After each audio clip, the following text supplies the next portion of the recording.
Bismillahirrahmanirrahim. Assalamualaikum warahmatullahi wabarakatuh. Alhamdulillahil wahidil ahad alladzi lam yalid wa lam yulad wa lam yakul lahu kufuwan ahad. Wassalatu wassalamu ala nabiyyina Muhammad wa ala alihi wa ashabihi wa man tabi'a hudahu ila yaumil mi'ad. Wa ba'd. Jamaah salat duhur yang dimuliakan Allah Ta'ala, mari kita bersyukur kepada Allah Subhanahu wa Ta'ala. Kita masih diberikan kesempatan oleh Allah untuk memperbaiki diri, mendekatkan diri kepada Allah, meminta ampun dan pertolongan kepada Allah. Semoga kita semuanya tetap istiqomah dalam keadaan yang baik ini hingga bertemu dengan Allah Subhanahu wa Ta'ala. Amin rabbal alamin. Siang hari ini kita masih dalam kaitannya tentang tazkiyatun nufus atau membersihkan jiwa. Menguatkan hati. Kami akan membawakan sebuah tema, yaitu yakin dengan pertolongan dari Allah Subhanahu wa Ta'ala. Yakin dengan pertolongan dari Allah Subhanahu wa Ta'ala. Hadirin jamaah salat duhur yang dimuliakan Allah. Allah Ta'ala berfirman, a'udzubillahi minasyaitonirrajim, bismillahirrahmanirrahim, wala nabluwannakum bisyai'im minal khaufi wal ju'i wa naqsim minal amwali wal anfusi wath thamarat wa basyiris sabirin. Dan niscaya kami uji kalian dengan sesuatu, rasa takut, kemudian kelaparan, kekurangan buah-buahan makanan dan lain sebagainya, yang menunjukkan bahwasanya pencipta kita itu akan selalu memberikan ujian kepada kita. Tidak bisa dipungkiri dalam hidup kita banyak hal yang tidak kita inginkan terjadi. Banyak segala kondisi tidak semuanya yang kita harapkan itu kita dapatkan. Banyak masalah dalam kehidupan kita. Masalah dari segi keluarga, masalah ekonomi, kekurangan harta, ataupun ada hutang piutang, dikejar tukang penagih hutang. Atau masalah yang paling berat adalah masalah yang membuat kita di ujung nyawa, ya, artinya di ujung sakaratul maut. Ada masalah-masalah seseorang menghadapi masalah seperti itu, entah karena sakit atau kecelakaan atau apapun. Manusia tidak bisa lepas dari yang namanya masalah. Maka jamaahullah, ada satu hal yang tidak boleh kita hilangkan dari dalam diri kita, yaitu yakin akan datangnya pertolongan dari Allah Subhanahu wa Ta'ala. Sebagai seorang mukmin, sebagai seorang muslim, Allah Ta'ala memberikan wasiat, wala tayasu mir rauhillah innama yayasu mir rauhillah illal la yayasu mir rauhillah illal qaumul kafirun. Jangan berputus asa dari rahmat Allah. Jangan jadi sosok yang suka putus asa, ya, melontarkan kata-kata putus asa, hatinya putus asa. Karena sesungguhnya yang senang berputus asa itu hanya orang-orang kafir saja. Jadi orang beriman, dia punya ciri khusus, dia tidak mudah berputus asa. Allah Ta'ala berfirman, a'udzubillahi minasyaitonirrajim, bismillahirrahmanirrahim, inna lanansura rusulana walladzina amanu fil hayatid dunya wa yawma yaqumul ashhad. Di surat Ghafir ayat ke-51 Allah Ta'ala menyampaikan, sesungguhnya kami akan menolong para rasul kami dan orang-orang yang beriman. Allah akan menolong para rasul dan orang-orang beriman. Siapa? Kita. Ditolong dari apa? Dari permasalahan-permasalahan kita. Permasalahan kecil mengenai keuangan, keluarga, sosial, atau bahkan permasalahan besar urusannya dengan musuh, peperangan, ya. Fil hayatid dunya, Allah berjanji akan menolong para rasul dan orang beriman di kehidupan dunia, wa yauma yaqumul asyhad, dan juga pada hari kiamat. Kalau pada hari kiamat Allah sudah menjanjikan orang beriman pasti akan selamat. Sekalipun masuk neraka, dia kalau ada keimanan pasti akan selamat, masuk ke surga. Tapi kehidupan dunia bagaimana? Kita perhatikan ya, kok banyak orang yang beriman tapi meninggal dunia. Kita perhatikan di Gaza ya, mereka orang beriman yang kuat sekali keimanannya, tapi juga banyak yang mati. Kemudian pasukan juga banyak yang mati dan sebagainya. Kita lihat para nabi terdahulu, para nabi sebagian dibunuh. Dalam kisah Nabi Zakaria masuk ke dalam pohon digergaji meninggal. Nabi-nabi yang lain, Nabi Yahya, Nabi Isa sendiri, mereka mengatakan disalib di tiang salib. Banyak para nabi yang dibunuh oleh mereka dan berhasil. Apakah ini disebut sebagai pertolongan? Kok namanya ditolong Allah tapi kok meninggal? Ini gimana ceritanya? Maka jamarokullah,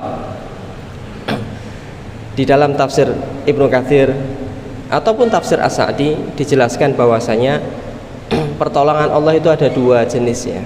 Pertolongan Allah itu ada dua bentuknya. Pertama, pertolongan hissi, pertolongan nyata. Apa maksudnya? Pertolongan nyata adalah ketika kita benar-benar dibantu oleh Allah Subhanahu wa taala. Ketika ada hutang, Allah bantu kita melunasinya.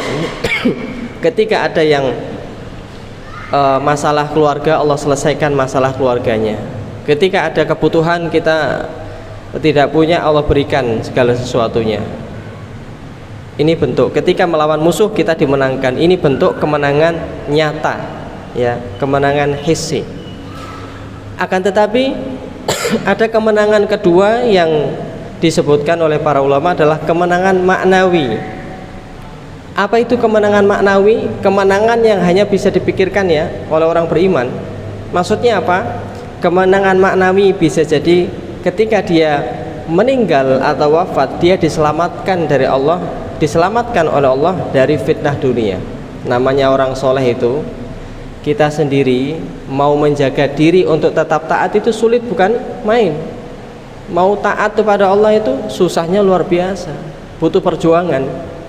Maka bagi orang-orang beriman ketika dia wafat, saatnya untuk istirahat dari banyaknya fitnah dunia, saatnya istirahat dari banyak wanita yang menggoda, saatnya istirahat dari harta yang menggoda, saatnya istirahat dari capeknya, lelahnya bertahan hidup dalam ketaatan kepada Allah Subhanahu wa taala. Dan ini yang pertama. Jadi dia menang karena wafat masih dalam keadaan memperjuangkan agama. Dia menang. Jarang loh orang yang seperti ini. Banyak orang berubah. Sekarang banyak orang berubah. Dia belum meninggal, di tengah-tengah usia berubah, maksiat lagi banyak. Ya, bahkan di sisa usia sudah tua berubah maksiat lagi, waliyadzubillah. Jadi ketika seseorang ya Allah takdirkan dia wafat dalam musibahnya, dalam keadaan beriman, dia mendapatkan pertolongan dari Allah Subhanahu wa taala, diselamatkan dari beratnya dunia ini.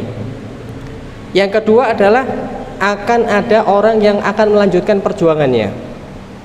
Para nabi wafat, tapi ada para ulama yang melanjutkan, ya, para orang-orang alim, orang soleh yang akan menyebarkan ilmu mereka. Ya, Rasulullah SAW sudah wafat, ada Abu Bakar As-Siddiq, Umar bin Khattab melanjutkan para ulama. Sampai detik ini, sampai hari kiamat akan ada orang-orang yang akan melanjutkan perjuangan Nabi. Maka ini yang disebut pertolongan Allah.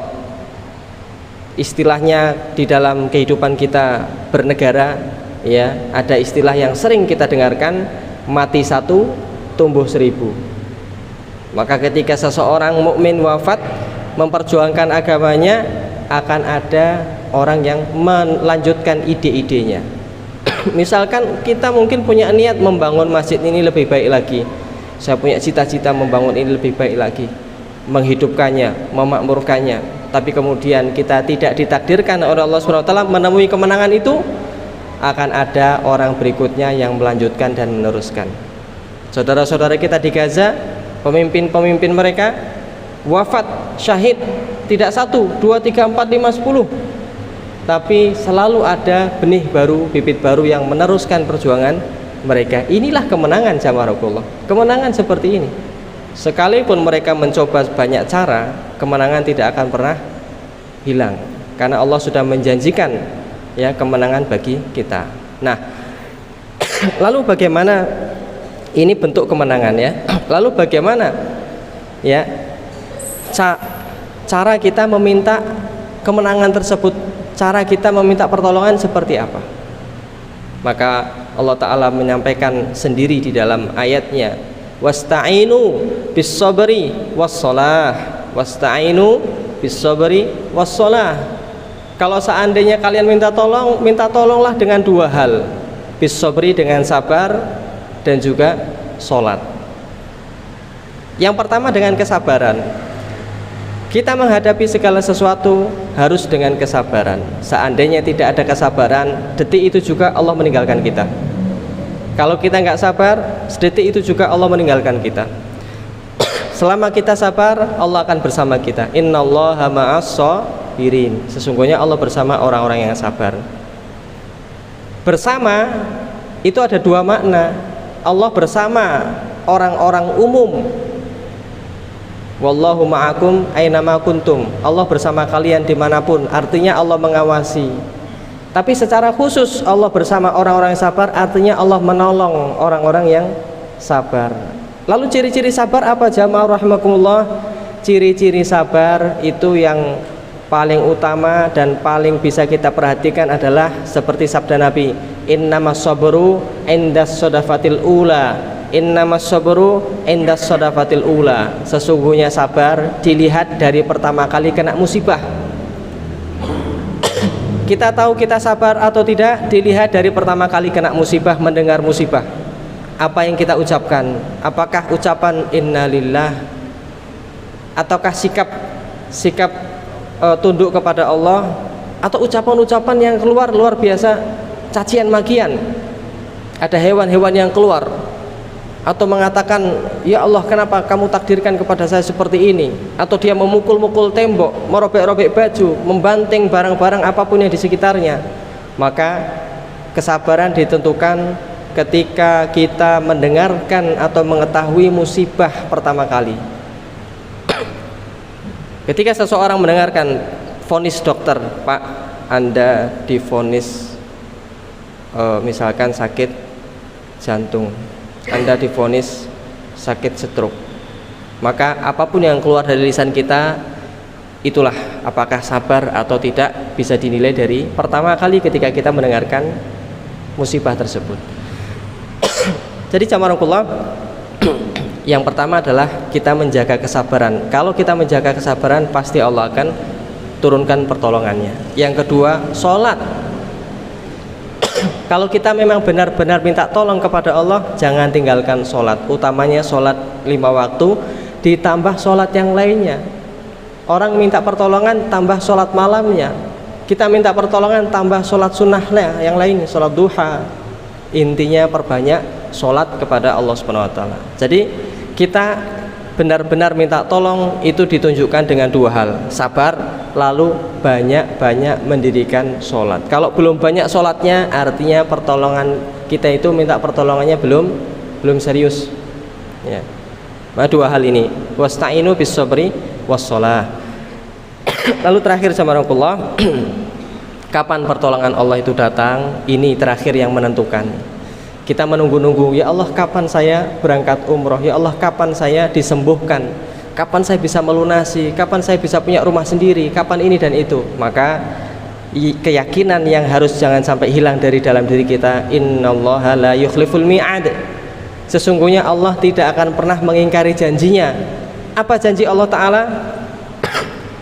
Mata nasrullah, ala inna nasrallahi qarib. Sesungguhnya pertolongan Allah itu sangat dekat. Jadi pertolongan Allah itu sangat dekat.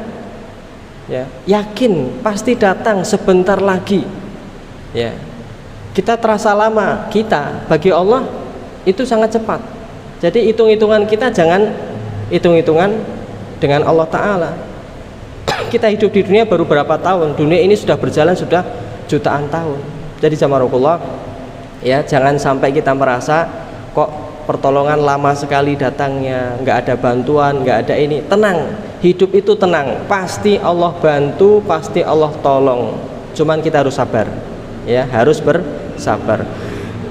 Jadi jamaah, ucapan ini pernah diucapkan oleh sahabat, ya Rasulullah kapan datang pertolongan Allah?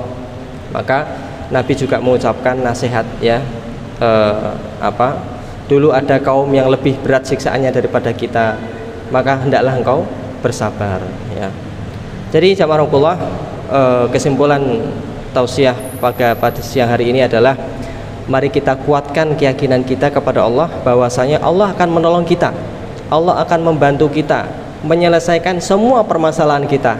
Karena itu tenangkan hati kita, jangan gundah gulana, jangan khawatir dengan kehidupan ini, jangan dibuat pusing apalagi sampai mau mengakhiri hidup ini. Waliyadzubillah, pertolongan Allah pasti datang, Allah tidak akan pernah mengingkari janjinya. Wallahu a'lam bishawab. Semoga bermanfaat. Subhanakallahumma bihamdika asyhadu an la ilaha illa anta astaghfiruka wa atubu ilaik. Assalamualaikum warahmatullahi wabarakatuh.